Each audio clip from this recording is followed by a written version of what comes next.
Ladies and gentlemen, welcome back to the Players Own YouTube channel, and more of these lists to come as we approach the season start. Today's video will be talking about 5 players who need to improve their performances this season for different reasons, but 5 players who I think are under some pressure. Starting with number 1, which is basically why this video has been made, is Enzo Fernandez, a player that came for a lot of money to Chelsea.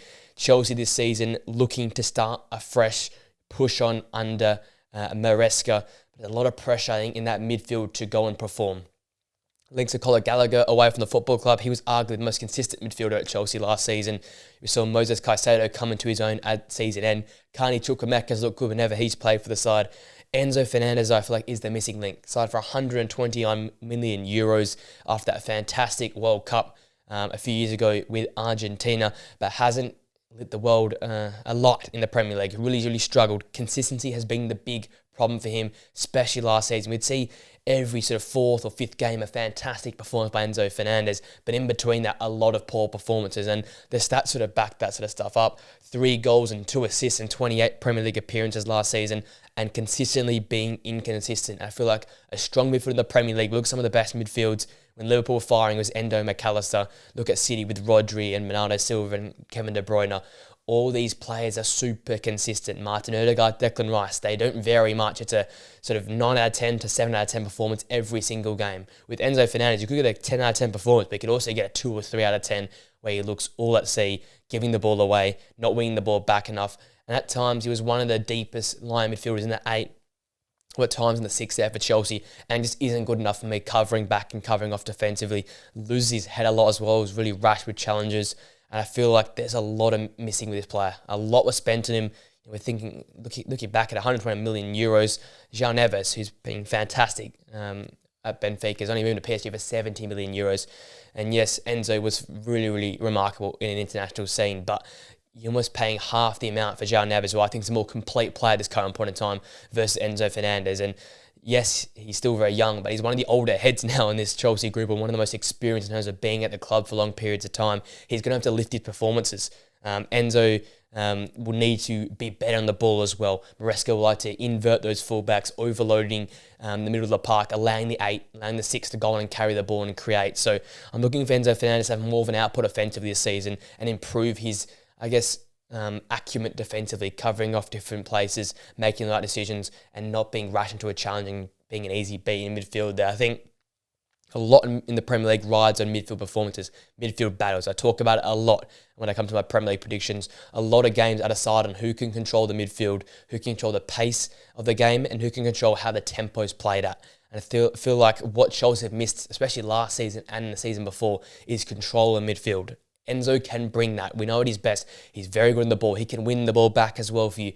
And with this new inverted fullback style, it will free him up to create in midfield. He can score those goals and create things for the likes of Cole Palmer's and Christopher Nkunku's, the Mykhailo Mudryks of the world. He can just lift everyone around him. I feel like he will be a lead in this group. We're seeing with the captain's armband already in pre-season.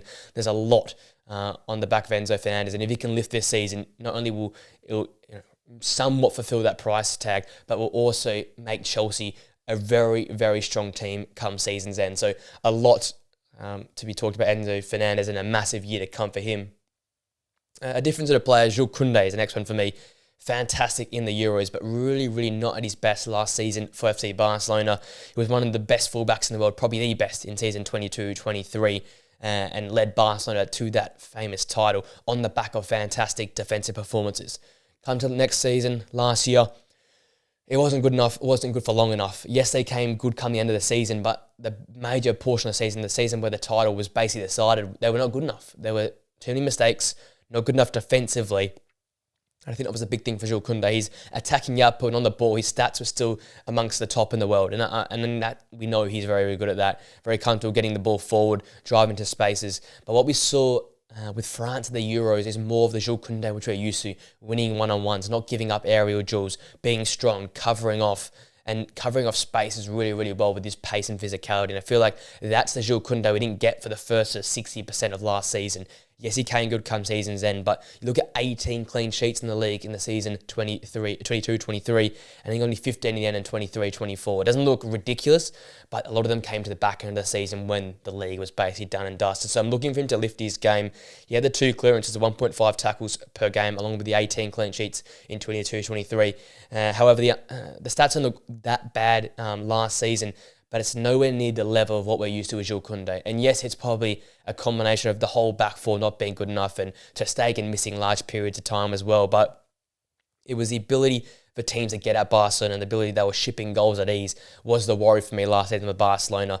The turnaround came when they cleaned up defensively. The midfield's fantastic. They are a great attacking output. Lamine Yamal, Robert Lewandowski, and now with Nico Williams and Dani Olmo look like they're coming as well. The attacking output will be there. The missing link last season and the missing, I guess, portion to make Barcelona a very, very formidable side is their defence. And I think when they're on top, they're one of the best in the world. We saw how good they were in La Liga in season 22-23. They were nowhere near that last season, and it hurt them. And I think Jules Koundé, out of them all, looked to me like one of the weakest links at times. Yes, João Cancelo was, but we don't know if he's coming back to the club. Jules Koundé is one of the more experienced heads of the club at 25 years old. They're a very, very young side. He's seen a title. He was so important with France and his own club team a few years ago. Can he get back up to that elite level standard to be one of the best fullbacks in the world and bring Barcelona back amongst the title race in La Liga? Because no one's really given them a chance. I don't think, I'd probably give them 10 to 15% chance. But if we think back to it, if their defence is as good as it was a few years ago, there's no reason why they can't go and really cause havoc in the league and maybe cause a bit of an upset there beating Real Madrid to the title race. So I think it'll be very, very important that Jules Koundé lifts his performances. Another player who's always involved in these sort of discussions is Marcus Rashford. He's the next player for me, a player that's so form-based, confidence-based. It is incredible. Yo-yo deluxe. You can look back at his career stats as one good season, one poor season, one good season, one poor season. You can probably count that for the last 6 years it sort of happened. Last year was the downturn. We're talking about a guy who was in Ballon d'Or discussions in the previous season. Only managed a 6.9 match rating last season, 7 goals, 2 assists in 33 Premier League appearances, compared to the 17 goals and 5 assists in the season prior, where he also missed games through injury as well. Like, it is night and day, and as much as everyone wants to fade out Marcus Rashford, I'm not big on keeping Marcus Rashford in the starting lineup around the club. He is that sort of poster boy. He is like the face of the club right now, and you can tell when he goes well, the team goes well. We saw it in that first season under Erik ten Hag, the success, coming third in the Premier League, winning the Carabao Cup, getting to the FA Cup final. It was on the back of Marcus Rashford, like single-handedly getting the team over the line, playing with confidence, driving at defenders, making the right decisions, being really clinical in front of goal. You look to last season, the confidence goes, the head drops, he's missing easy opportunities, he's not playing the pass when he needs, he's not reading the play.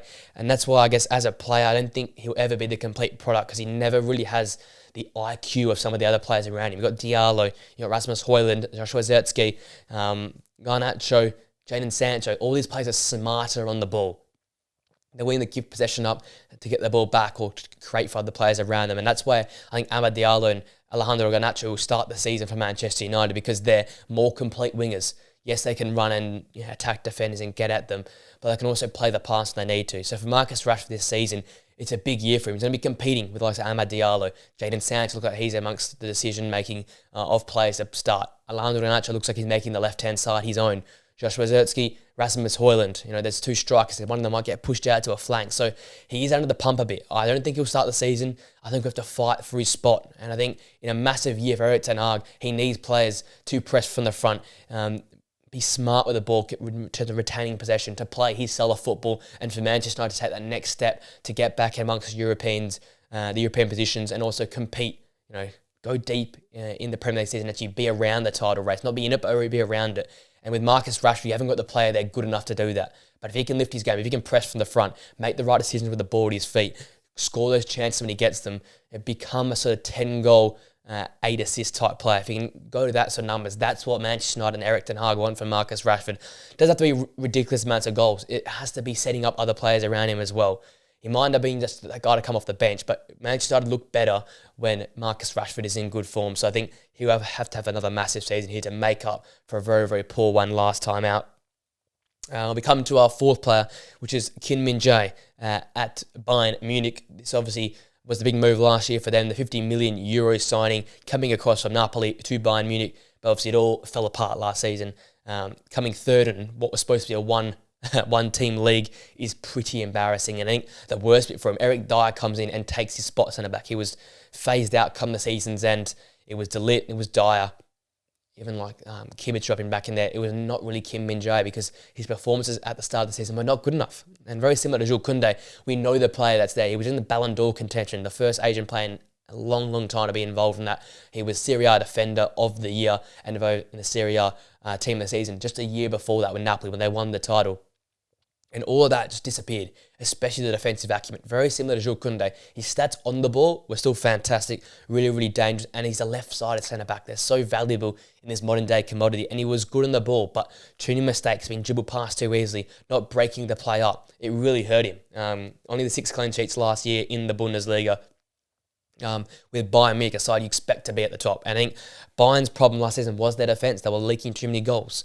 Harry Kane was scoring goals at will. They're creating enough chances, but they weren't defensively solid enough, and they had so many different pairings. In the end, the fact that Eric Dyer overtook Kim Min-jae in terms of the position at the number 1 spot at left centre back there says a lot about his season. He really, really struggled. Only pinned the 25 games in the league.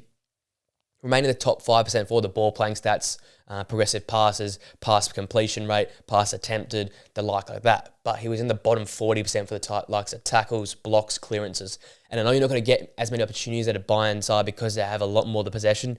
But when he had the opportunity, the eye test, like they call it, when he watched the game, he looked all at sea. He looked like the worst centre-back out of the pairing. He always looked like a weak link for the team. And it was a long way from how good he was at Napoli. And I think this season's massive for him. A new start under Vincent Kompany. He likes to play this progressive style of football, ball playing that will, really look to utilise his strengths on the ball to create things from defence, to drive forward, play the high line and try and force opposition teams back. That's why I feel like he was at his best. And then he can try and make those really strong tackles and win those aerial duels on the halfway line to keep the ball locked in to the opposition half. And I feel like under this new system, under a new manager, he might just flourish Kim Min-jae because to be closer to the modern style of football and some of the football that they were trying to play at Napoli as well. So I think in this new progressive system, where there's more ball carrying and more ball creation and a willingness to go forward from the back line, what Vincent Kompany employs is a freedom in possession to create things to go forward, to attack first. It might just help Kim Min-jae, and hopefully the defence will come along with some of the performance he puts in terms of creation and attacking wise out of the back. So another big year for him because he's a really, really great centre-back, but we saw a shadow of himself last season. He's 26 years old, in the prime of his career. A chance here that if he can get it right, he can really be on song and create a good centre-back partnership there at the back for them to lift their way up and get back to being Bundesliga champions, because I think the defence is so, so important for Bayern this season, especially how good Bayer Leverkusen was at the back last season.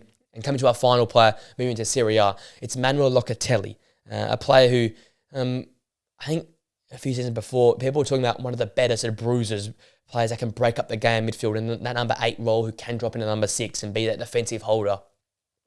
Someone with a lot of signs for the future, still relatively young, and someone that we thought would take the next step across the last few seasons. Last year, there was a real massive step back, I felt. The stats show that as well. Really not good enough in any area of the park. Defensively not good enough. Attacking-wise and ball retention and progressive passes not good enough. It's a new era once again here at Juventus. Douglas Luiz comes in. Khéphren Thuram joined as well. And now all of a sudden, Locatelli is probably the odd one out in this midfield. There's a lot of chance creation, a lot of two-way runners in that midfield. Douglas Luiz and Khéphren Thuram both go both ways. They're very versatile, they're very creative, and they're a really all-round in midfield. Locatelli right now looks like the odd man out. He's someone that, under this Motta system where there's a lot of fluidity, a lot of ball carrying, a lot of ability to be creative, he looks a little bit out of place. He has to fight for his spot. Captain in the first preseason game. So the sign he wants to see Locatelli improve. But can he do that under this manager here? It's a new start for him. Can he improve? Because Juventus have been poor last few seasons, and I feel like this midfield will be important for them to take the next step. They've brought in some key players. Douglas Luiz and Khéphren Thuram around him will make him hopefully a better player, and they'll look to play that sort of versatile midfield 3 with those fullbacks joining in that classic 2-7-2 that Thiago Motta plays. So there'll be support around him. Can he go and flourish with this new system around him? Can he flourish with this creative freedom and this license to go and play under Thiago Motta? Because maybe this is the coach and the season he needs to just take his game to the next level. I feel like it's stalled and just sort of regressed a little bit the last few seasons. Not good enough chance creation-wise, not good enough defensively, sort of a bit out of place. But he was surrounded by some poorer midfielders, Winston McKennie's, and there's not really the combination you want in your midfield too. But with a new start and a new manager, he might just flourish. And I feel like it's a player we're waiting to see just blow up and take that next step and be that elite level player. Barella's done that the last few seasons with Inter Milan. Can Locatelli join him as one of those top level Italian midfielders? He obviously got left out of the European Championship squads, and that would have hurt him. But he can fight his way back here under a new manager, under a team that's looking to play a bit more exciting style of football and potentially get the most out of Locatelli. So I'm looking for him to bounce back this season and be pivotal to their return, hopefully competing for the Scudetto once more. With that being said, that brings this video to an end. That's the 5 players I think need to have big seasons, need to have bounce back seasons, and need to really perform this year for their teams and for themselves. Endo Fernandez being the first one at Chelsea, Jules Koundé at Barcelona, Marcus Rashford at Manchester United, Kim Min-jae at Bayern Munich, and also Manuel Locatelli at Juventus. All for different reasons, all had quite poor seasons last time out and need to really have those bounce back years to try and re-establish themselves at their clubs and avoid maybe getting transferred away. So really excited to see how they all go. Let me know your thoughts in the comment section down below. Is there any other players you think need to perform this season or need to bounce back here to fight for their spot or avoid getting transferred away from the football club? Let me know that in the comment section down below. If you enjoyed the video, guys, please smash a like on it, subscribe to the Players Zone channel for more videos and podcasts like these, and press that post notification bell so you know we upload more videos and our podcasts here on the channel. With that being said, guys, I hope you have a great rest of your day. Enjoy the pre-season football action, and I'll see you guys in the video very, very soon. Till next time, guys. See you later.